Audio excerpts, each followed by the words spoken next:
Ya, shalom sahabat-sahabatku. Ini ada pertanyaan masuk dari sahabat kita dan begini pertanyaannya.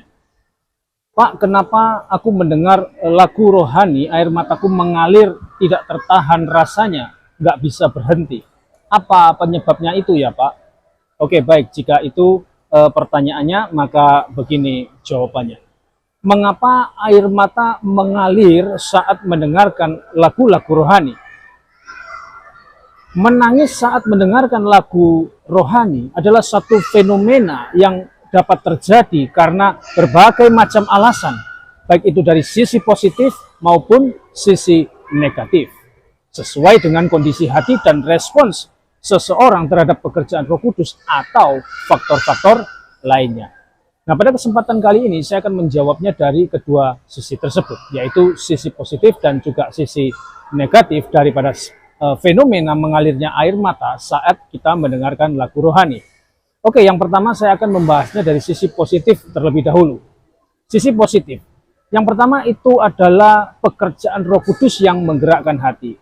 Nah, saudara-saudara, Roh Kudus sering menyentuh hati manusia itu melalui lagu-lagu rohani, menyampaikan pesan kasih, pengampunan, atau bahkan penghiburan.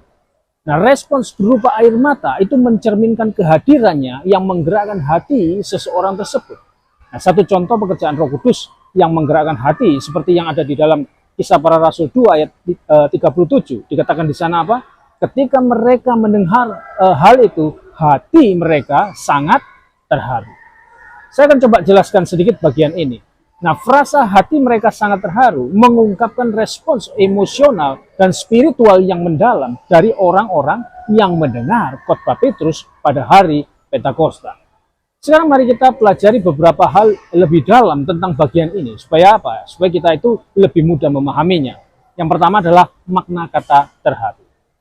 Di dalam bahasa Yunani, kata ini menggunakan kata kerja katenugesan, yang bisa diterjemahkan atau diartikan sebagai tertikam atau terpotong.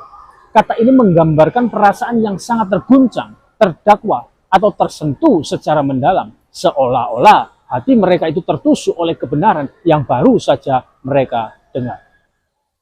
Nah, secara emosional ini mencakup perasaan bersalah, malu, dan juga kesedihan. Karena apa? Karena menyadari dosa-dosa mereka, terutama peran mereka di dalam penyaliban Yesus. Nah, kalau secara spiritual, ini menunjukkan bahwa hati mereka dibuka oleh pekerjaan Roh Kudus yang menyadarkan mereka akan dosa dan kebenaran. Itu bisa saudara lihat di dalam Yohanes 16 ayat yang ke-8.